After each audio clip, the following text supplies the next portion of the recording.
ना किसी का मर्डर किया, ना किसी का रेप किया, फिर भी इनकाउंटर कर दिया गया। मैं बात कर रही हूँ भरत तिवारी जी की, जो कि आरा में रहते थे और कंटेंट क्रिएशन के माध्यम से लोगों की समस्याओं को सरकार तक पहुंचाते थे।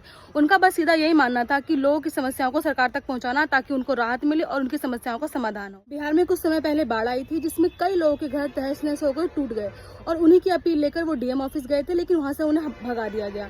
जब वहां से उन्हें कोई रिस्पांस नहीं मिला तो उन्होंने सरकार से अपील की कि जिन लोगों का घर टूट गया है, तहस नहस कर दिया गया है, उनके लिए कुछ राहत की जाए। वो लोगों की इतनी भलाई करते थे कि उनकी यही अच्छाई किसी को खटक गई और 17 जून को उनका इनकाउंटर कर दिया गया। जब वे लोगों की भलाई के लिए काम कर रहे थे तो इसी बीच कई लोगों ने उन्हें डराया, धमकाया और अटैक भी किया।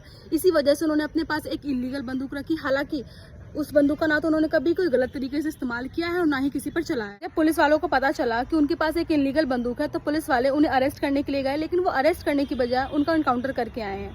क्या ये सही है? जब उन्होंने अपने हथियार सामने डाल दिए थे, उन्होंने सरेंडर कर दिया था। सरेंडर करने के बाद उन पुलिस के पास कोई राइट नहीं था कि वो उनके ऊपर गोली चलाए और उनका एनकाउंटर करे। कई पुलिस वालों का कहना है कि उनकी दिमागी हालत ठीक नहीं थी। तो क्या जिस इंसान की दिमागी हालत ठीक नहीं होती है वो दूसरे लोगों की समस्याओं का समाधान करता है, दूसरे लोगों की समस्याओं को सरकार तक पहुंचाता है? बस उनकी यही एक गलती थी कि उन्होंने अपने गांव की समस्याओं को सरकार तक पहुंचाया ताकि उसका हल किया जाए। आज भी भोजपुर गांव के लोग, ऐसे कई लोग हैं जो उनको भगवान मानते हैं, उनकी पूजा करते हैं। वो कहते हैं कि आज उनके घर में बिजली, पानी और ऐसी कई समस्याएं हैं जिनका समाधान सिर्फ और सिर्फ भरत जी की वजह से हुआ है। ऐसे शहीद भरत जी को मेरा शत-शत नमन।